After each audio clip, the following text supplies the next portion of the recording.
ਜ਼ਕਰੀਆ ਖਾਨ वर्गे अब्दाली वर्गे सारिਆਂ ਨੇ ਰੋਕਾਂ ਲਾਈਆਂ ਨੇ। ਅੰਗਰੇਜ਼ਾਂ ਨੇ ਵੀ ਇਹ ਰੋਕਾਂ ਲਾਈਆਂ ਨੇ, ਇੰਦਰਾ ਗਾਂਧੀ ਨੇ ਵੀ ਰੋਕਾਂ ਲਾਈਆਂ ਨੇ, ਬੇਅੰਤੇ ਬੁੱਚੜ ਨੇ ਵੀ ਲਾਈਆਂ ਨੇ। ਉਹ ਨਹੀਂ ਰਹੇ, ਰੋਕਾਂ ਲਾਉਣ ਵਾਲੇ ਨਹੀਂ ਰਹੇ। ਜਿਨ੍ਹਾਂ ਤੇ ਰੋਕਾਂ ਲਾਈਆਂ ਜਾ ਰਹੀਆਂ ਨੇ ਬਾਰ-ਬਾਰ, ਉਹ ਫਿਰ ਜਿਉਂਦੇ ਜਾਗਦੇ ਫਿਰਦੇ ਨੇ। ਇਹ ਕੋਈ ਪਰਵਾਹ ਨਹੀਂ ਕਰੀਦੀ। ਜਿਹੜੀ ਇਸ ਟਾਈਮ ਭਗਵੰਤ ਮਾਨ ਦੀ ਸਰਕਾਰ ਦੀ ਸਥਿਤੀ ਹੈ ਨਾ, ਬੜੀ ਡਾਮਾਡੋਲ ਸਥਿਤੀ ਹੈ। ਇਹਨੇ ਜਿਹੜਾ ਕੰਮ ਕਰਨਾ ਸੀ ਭਲਾਈ ਦੇ, ਜਿਹੜੇ ਵਾਅਦੇ ਕੀਤੇ ਸੀ ਲੋਕਾਂ ਨਾਲ, ਹੁਣ ਵੀ ਜਿੰਨਾ ਇਹ ਰੋਕਣਗੇ। ਸਿੱਖ ਕੌਮ ਇੱਕ ਉਹ ਕੌਮ ਹੈ ਕਦੇ ਦਬਦੀ ਨਹੀਂ। ਜਿੰਨਾ ਤੁਸੀਂ ਜ਼ੁਲਮ ਕਰੋਗੇ ਉਨਾ ਹੀ ਉਹ ਅੱਗੇ ਨੂੰ ਵਧੂਗੀ। ਬੰਦੀ ਸਿੰਘ ਨੇ ਜਿਹੜੇ ਉਹ ਰਿਹਾ ਹੋਣਗੇ, ਕਿਉਂਕਿ ਬੰਦੀ ਸਿੰਘਾਂ ਨੇ ਕੋਈ ਕ੍ਰਾਈਮ ਨਹੀਂ ਕੀਤਾ। ਬੰਦੀ ਸਿੰਘਾਂ ਨੇ ਆਪਣੀਆਂ ਸਜ਼ਾਵਾਂ ਪੂਰੀਆਂ ਕਰ ਲਈਆਂ, 3 ਗੁਣਾ ਵੱਧ ਗਈਆਂ। ਆਪਣੇ ਯੋਧੇ ਜਿਹੜੇ ਜੇਲ੍ਹਾਂ ਵਿੱਚ ਬੈਠੇ ਨੇ, ਉਹ ਆਪਣੀ ਮੀਰੀ ਪੀਰੀ ਦੇ ਸਿਧਾਂਤ ਦੇ ਮੁਤਾਬਕ ਧਰਮ ਤੇ ਸਿਆਸਤ ਇਕੱਠੀ ਹੈ। ਪ੍ਰਗਿਆ ਸਾਧਵੀ ਠਾਕਰ ਨੂੰ, ਕਰਨਲ ਪਰੋਹਿਤ ਨੂੰ, ਅਸੀਮਾਨੰਦ ਵਰਗਿਆਂ ਨੂੰ ਤੇ ਹੋਰ ਦੋਸ਼ੀਆਂ ਨੂੰ ਉਹ ਹੁਕਮਰਾਨਾਂ ਨੇ ਬਾਹਰ ਕੱਢਿਆ। ਉਹਨਾਂ ਨੇ ਕਿਸੇ ਦੀ ਰਹਿ ਲਿੱਤੀ ਸੀ? ਉਹਨਾਂ ਨੇ ਆਪਣਾ ਕੰਮ ਕਰਤਾ। ਸੋ ਤਖਤ ਸ੍ਰੀ ਕੇਸਗੜ੍ਹ ਸਾਹਿਬ ਤੇ ਮੌਜੂਦ ਹੈ। ਅਰਦਾਸ ਬੇਨਤੀ ਕੀਤੀ ਗਈ ਹੈ ਬੰਦੀ ਸਿੰਘਾਂ ਦੀ ਰਿਹਾਈ ਦੇ ਲਈ। ਸਾਡੇ ਨਾਲ ਲਖਵੀਰ ਸਿੰਘ ਜੀ ਖਾਲਸਾ ਮੌਜੂਦ ਨੇ, ਗੱਲਬਾਤ ਉਹਨਾਂ ਦੇ ਨਾਲ ਕਰਦੇ ਹਾਂ। ਖਾਲਸਾ ਜੀ, ਇੱਥੇ ਪਹੁੰਚੇ ਹੋ, ਸਥਿਤੀ ਤੁਸੀਂ ਦੇਖੀ ਹੈ, ਵੱਡੀ ਗਿਣਤੀ ਦੇ ਵਿੱਚ ਸੰਗਤਾਂ ਇਕੱਤਰ ਸੀ, ਅਰਦਾਸ ਬੇਨਤੀ ਹੋਈ ਹੈ, ਪਰ ਇੱਥੇ ਤੱਕ ਪਹੁੰਚਣ ਦਾ ਸਫ਼ਰ ਸੌਖਾ ਨਹੀਂ ਸੀ। ਅੰਮ੍ਰਿਤਪਾਲ ਸਿੰਘ ਦੇ ਪਰਿਵਾਰ ਨੂੰ ਵੀ ਰੋਕਿਆ ਗਿਆ ਹੈ, ਭਾਈ ਜਸਕਰਨ ਸਿੰਘ ਉਹਨਾਂ ਨੂੰ ਵੀ ਪਤਾ ਲੱਗਿਆ ਹੈ ਕਿ ਰੋਕਿਆ ਗਿਆ ਹੈ। ਕੀ ਕਹੋਗੇ, ਕਿਹੋ ਜਿਹੀ ਹਰਕਤ ਹੈ ਸਰਕਾਰ ਦੀ? ਸਭ ਤੋਂ ਪਹਿਲਾਂ ਤਾਂ ਪੰਜਾਬ ਰੇਡੀਓ USA ਦੇ ਰੱਬ ਵਰਗੇ ਸਰੋਤਿਆਂ ਨੂੰ, ਤੁਹਾਨੂੰ ਗੁਰਪ੍ਰੀਤ ਸਿੰਘ ਜੀ, ਸਾਰਿਆਂ ਨੂੰ, ਕੈਮਰਾਮੈਨ ਵੀਰ ਨੂੰ, ਜਿਹੜੇ ਤੁਸੀਂ ਆਪਣੇ ਦਰਦ ਨੂੰ ਲੈ ਕੇ ਪੰਥ ਦਾ ਤੇ ਪੰਜਾਬ ਦਾ ਤੁਰੇ ਹੋਏ ਹੋ। ਹਰ ਇੱਕ ਔਕੜ ਦੇ ਪਾਰ ਕਰਕੇ ਤੁਸੀਂ ਹਰ ਜਗ੍ਹਾ ਤੇ ਪਹੁੰਚਦੇ ਹੋ।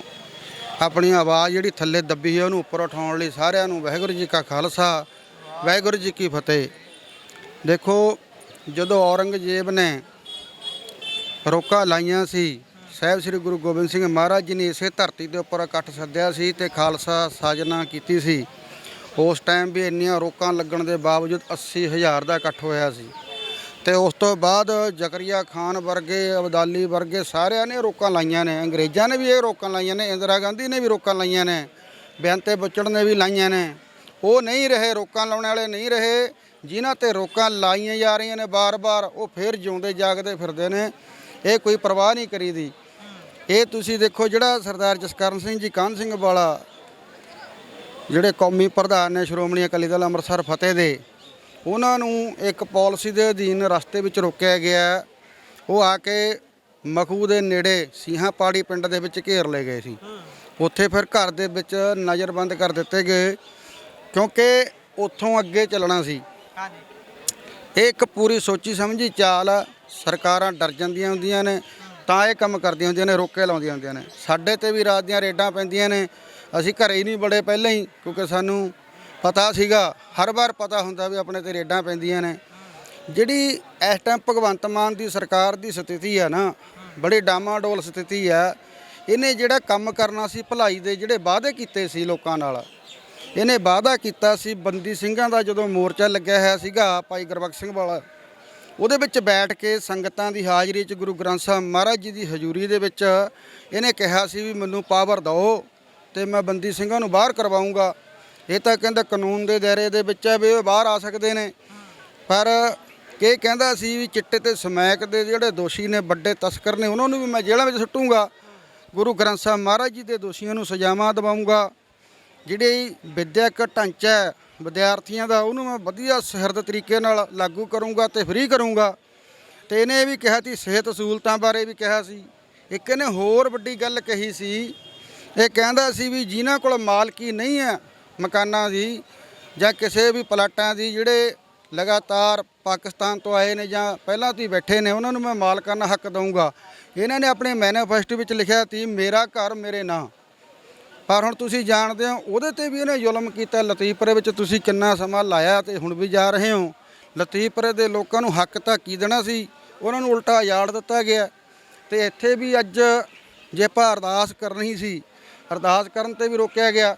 ਪਹਿਲਾਂ ਵੀ ਰੋਕਿਆ ਗਿਆ ਜਦੋਂ ਭਾਈ ਹਰਦੀਪ ਸਿੰਘ ਨਿੱਜਰ ਜੀ ਦੇ ਪਿੰਡ ਦੇ ਵਿੱਚ ਸਿੰਘ ਭਾਗਪੁਰਾ ਦੇ ਵਿੱਚ ਉਹਨਾਂ ਦੀ ਅਮਨ ਸ਼ਾਂਤੀ ਦੇ ਲਈ ਸ੍ਰੀ ਮਹਾਰਾਜ ਸੱਚੇ ਪਾਤਸ਼ਾਹ ਗੁਰੂ ਗ੍ਰੰਥ ਸਾਹਿਬ ਮਹਾਰਾਜ ਜੀ ਦਾ ਓਟ ਆਸਰਾ ਲੈਣਾ ਸੀ ਤੇ ਅਰਦਾਸ ਬੇਨਤੀ ਕਰਨੀ ਸੀ। ਉਸ ਟਾਈਮ ਵੀ ਦਾਸ ਵੀ ਤੇ ਸਰਦਾਰ ਜਸਕਰਨ ਸਿੰਘ ਜੀ ਕਾਹਨ ਸਿੰਘ ਵਾਲਾ ਨੂੰ, ਇਹ ਸਾਰੇ ਸਿੰਘਾਂ ਨੂੰ ਫਰੀਦਕੋਟ ਨਜ਼ਰਬੰਦ ਕਰ ਦਿੱਤਾ ਗਿਆ ਸੀ। ਪਰ ਕੀ ਹੋਇਆ, ਇਹ ਜਿਹੜੀ ਸਰਕਾਰ ਦੀ ਚਾਲ ਤੇ ਉਹ ਖਤਮ ਹੋ ਗਈ। ਸੰਗਤਾਂ ਦੀ ਚਾਲ ਵੱਡੀ ਹੋ ਗਈ। ਸੰਗਤਾਂ ਨੇ ਘਰ ਘਰ ਦੇ ਵਿੱਚ ਅਰਦਾਸ ਬੇਨਤੀਆਂ ਕਰਤੀਆਂ। ਹੁਣ ਵੀ ਜਿੰਨਾ ਇਹ ਰੋਕਣਗੇ, ਸਿੱਖ ਕੌਮ ਇੱਕ ਉਹ ਕੌਮ ਹੈ ਕਦੇ ਦਬਦੀ ਨਹੀਂ। ਜਿੰਨਾ ਤੁਸੀਂ ਜ਼ੁਲਮ ਕਰੋਗੇ ਉਨਾ ਹੀ ਉਹ ਅੱਗੇ ਨੂੰ ਵਧੂਗੀ। ਗੁਰੂ ਨਾਨਕ ਦੇਵ ਮਹਾਰਾਜ ਜੀ ਦਾ ਮਿਸ਼ਨ ਹੈ ਤਾਂ ਬਾਬਰ ਤੂੰ ਜਾਬਰ ਆ। ਜ਼ਬਰ ਤੇ ਜ਼ੁਲਮ ਦੇ ਖਿਲਾਫ ਸਾਡੀ ਲੜਾਈ ਆ। ਇਹ ਅਸੀਂ ਪੱਕੇ ਤੌਰ ਤੇ ਸਾਡੀ ਚੱਲਦੀ ਰਹੂਗੀ, ਕਿਉਂਕਿ ਗੁਰੂ ਪਾਤਸ਼ਾਹ ਦੀ ਗੁੜਤੀ ਦਿੱਤੀ ਹੋਈ ਆ। ਅੱਜ ਆਪਾਂ ਉਸ ਪਵਿੱਤਰ ਧਰਤੀ ਤੇ ਖੜੇ ਆ, ਜਿਹੜੀ ਧਰਤੀ ਤੋਂ ਗੁਰੂ ਗੋਬਿੰਦ ਸਿੰਘ ਮਹਾਰਾਜ ਜੀ ਨੇ ਇੱਕ ਆਗਾਜ਼ ਕੀਤਾ ਸੀ। ਉਹਨਾਂ ਨੇ ਕਿਹਾ ਸੀ ਕਿ ਮੈਂ ਉਹ ਜ਼ੁਲਮ ਤੇ ਜੜ ਪੱਟ ਦੇਣੀ ਆ ਤੇ ਆਪਣਾ ਰਾਜ ਲਿਆਉਣਾ। ਉਹ ਰਾਜ ਫਿਰ ਬਾਬਾ ਬੰਦਾ ਸਿੰਘ ਬਹਾਦਰ ਜੀ ਦੇ ਰਾਹੀਂ ਲਿਆਂਦਾ ਸੀ। ਜਦੋਂ ਖਾਲਸਾ ਰਾਜ ਆ ਗਿਆ ਸੀ ਨਾ, ਸਾਰੀਆਂ ਕਰੇਤਾਂ ਦੂਰ ਹੋ ਗਈਆਂ ਸੀ, ਚੰਗੇ ਕਾਨੂੰਨ ਬਣ ਗਏ ਸੀ। ਹੁਣ ਵੀ ਸਮੇਂ ਦੀ ਉਹੀ ਲੋੜ ਆ, ਸਰਕਾਰੇ ਖਾਲਸਾ ਬਣਾਉਣ ਦੀ ਲੋੜ ਆ। ਜਦੋਂ ਸਰਕਾਰੇ ਖਾਲਸਾ ਬਣ ਜਾਊਗੀ ਤਾਂ ਸਾਰੇ ਇਹ ਜ਼ੁਲਮ ਖਤਮ ਹੋ ਜਾਣਗੇ, ਕਿਉਂਕਿ ਤੁਹਾਡਾ ਆਪਣਾ ਰਾਜ ਆ ਜਾਊਗਾ। ਤੁਹਾਡੇ ਕੋਲ ਜਿਹੜੀ ਹੈ ਕਲਮ ਦੀ ਤਾਕਤ ਆ ਜਾਊਗੀ। ਬੰਦੀ ਸਿੰਘ ਨੇ ਜਿਹੜੇ ਉਹ ਰਿਹਾ ਹੋਣਗੇ, ਕਿਉਂਕਿ ਬੰਦੀ ਸਿੰਘਾਂ ਨੇ ਕੋਈ ਕ੍ਰਾਈਮ ਨਹੀਂ ਕੀਤਾ। ਬੰਦੀ ਸਿੰਘਾਂ ਨੇ ਆਪਣੀਆਂ ਸਜ਼ਾਵਾਂ ਪੂਰੀਆਂ ਕਰ ਲਈਆਂ, 3 ਗੁਣਾ ਵੱਧ ਗਈਆਂ। ਇਹ ਹੁਣ ਸਾਡੇ ਨਾਲ ਦੋਹਰਾ ਮਾਪਦੰਡ ਆ। ਜੇ ਇੱਕ ਪਾਸੇ ਪ੍ਰਗਿਆ ਸਾਧਵੀ ਠਾਕਰ ਤੇ ਸਵਾਮੀ ਸੀਮਾਨੰਦ ਤੇ ਕਰਨਲ ਪੁਰੋਹਿਤ ਉਹ ਬੰਬ ਚਲਾ ਕੇ 400 ਤੋਂ ਉੱਪਰ ਇਨਸਾਨੀ ਜਾਨਾਂ ਲੈਂਦੇ ਨੇ, ਜਿਹਦੇ ਵਿੱਚ ਸਾਡੇ ਹਿੰਦੂ ਵੀਰ ਵੀ ਮਾਰੇ ਗਏ, ਸਿੱਖ ਵੀ ਮਾਰੇ ਗਏ, ਮੁਸਲਮਾਨ ਵੀਰ ਵੀ ਮਾਰੇ ਗਏ, ਹੋਰ ਵੀ ਫਿਰਕੇ ਕਬੀਲਿਆਂ ਦੇ ਗਰੀਬ ਪਰਿਵਾਰ ਮਾਰੇ ਗਏ।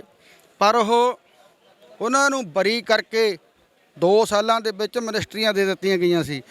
ਇਹ ਬਿਲਕਸ ਬਾਨੋ ਦੇ ਜਿਹੜੇ ਜਿਨ੍ਹਾਂ ਨੇ ਉਹ ਧੀ ਨਾਲ ਜ਼ਬਰ ਜਨਾਹ ਕੀਤਾ, ਉਹਦੇ 11 ਜੀਆਂ ਨੂੰ ਮੌਤ ਦੇ ਘਾਟ ਉਤਾਰਿਆ ਤੇ ਉਹਨਾਂ ਨੂੰ ਵੀ ਜਿਹੜਾ ਬਰੀ ਕਰਕੇ ਬਾਹਰ ਕੱਢ ਦਿੱਤਾ ਗਿਆ। ਉਹਨਾਂ ਨੂੰ ਉਲਟਾ ਵਜ਼ੀਰੀਆਂ ਦੇ ਕੇ ਨਵਾਜਿਆ ਗਿਆ। ਜੇ ਅੱਜ ਅਸੀਂ ਸਿੱਖ ਕੌਮ ਆਪਣੇ ਯੋਧੇ ਜਿਹੜੇ ਜੇਲ੍ਹਾਂ ਵਿੱਚ ਬੈਠੇ ਨੇ, ਉਹ ਆਪਣੇ ਮੀਰੀ ਪੀਰੀ ਦੇ ਸਿਧਾਂਤ ਦੇ ਮੁਤਾਬਕ ਧਰਮ ਤੇ ਸਿਆਸਤ ਇਕੱਠੀ ਆ, ਉਹਦੇ ਮੁਤਾਬਕ ਆਪਣੇ ਯੋਧਿਆਂ ਨੂੰ MP ਦੀਆਂ ਚੋਣਾਂ ਲੜਾ ਰਹੇ ਨੇ, ਜਾਂ ਜੋ ਗੁਰਦੁਆਰਾ ਸਾਹਿਬ ਦੀਆਂ ਚੋਣਾਂ ਲੜਾਉਣ ਦੇ ਲਈ ਅੱਗੇ ਕਰਾਂਗੇ, ਕਿਉਂਕਿ ਉਸ ਤਰੀਕੇ ਨਾਲ ਉਹ ਬਾਹਰ ਆ ਸਕਦੇ ਨੇ। ਤਾਂ ਫਿਰ ਕਈਆਂ ਦੇ ਢਿੱਡਾਂ ਦੇ ਵਿੱਚ ਪੀੜ ਹੁੰਦੀ ਆ। ਕਈ ਬਹੁਤ ਰੌਲਾ ਪਾਉਂਦੇ ਨੇ ਵੀ ਇਹ ਰਾਏ ਨਹੀਂ ਲੱਤੀ। ਜਦੋਂ ਪ੍ਰਗਿਆ ਸਾਧਵੀ ਠਾਕਰ ਨੂੰ, ਕਰਨਲ ਪੁਰੋਹਿਤ ਨੂੰ, ਅਸੀਮਾਨੰਦ ਵਰਗਿਆਂ ਨੂੰ ਤੇ ਹੋਰ ਦੋਸ਼ੀਆਂ ਨੂੰ ਉਹ ਹੁਕਮਰਾਨਾਂ ਨੇ ਬਾਹਰ ਕੱਢਿਆ, ਉਹਨਾਂ ਨੇ ਕਿਸੇ ਦੀ ਰਾਏ ਲੱਤੀ ਸੀ? ਉਹਨਾਂ ਨੇ ਆਪਣਾ ਕੰਮ ਕਰਤਾ। ਸਿੱਖ ਕੌਮ ਨੇ ਵੀ ਜਿਹੜਾ ਚੰਗਾ ਕੰਮ ਆ ਗੁਰੂ ਸਾਹਿਬ ਦੇ ਹੁਕਮ ਦੇ ਮੁਤਾਬਕ ਉਹ ਆਪਣਾ ਕਰਨਾ ਹੈ, ਕਿਸੇ ਦੀ ਰਾਏ ਲਓ ਥੋੜ੍ਹੀ ਲੈਣੀ ਆ। ਉਹ ਜਦੋਂ ਤੁਸੀਂ ਉਹਨਾਂ ਨੂੰ ਵੋਟਾਂ ਪਾ ਕੇ ਬਾਹਰ ਕਢਾ ਦੇਂਗੇ, ਉਹਨਾਂ ਕੋਲ ਤਾਕਤ ਆ ਜੂਗੀ ਕਲਮ ਦੀ। ਜਿਹੜੇ ਅੱਜ ਤੁਹਾਨੂੰ ਅੰਦਰ ਠੋਕ ਰਹੇ ਨੇ, ਫਿਰ ਆਪਾਂ ਉਹਨਾਂ ਨੂੰ ਅੰਦਰ ਠੋਕਣ ਜੋਗੇ ਹੋ ਜਾਾਂਗੇ, ਆਪਣੇ ਬੰਦਿਆਂ ਨੂੰ ਬਾਹਰ ਕਢਾਵਾਂਗੇ। ਇਹ ਜਿਹੜੀ ਹੈ ਕਲਮ ਦੀ ਤਾਕਤ ਆ। ਬਹੁਤ ਬਹੁਤ ਧੰਨਵਾਦ। ਵਾਹਿਗੁਰੂ ਜੀ ਕਾ ਖਾਲਸਾ, ਵਾਹਿਗੁਰੂ ਜੀ ਕੀ ਫਤਿਹ।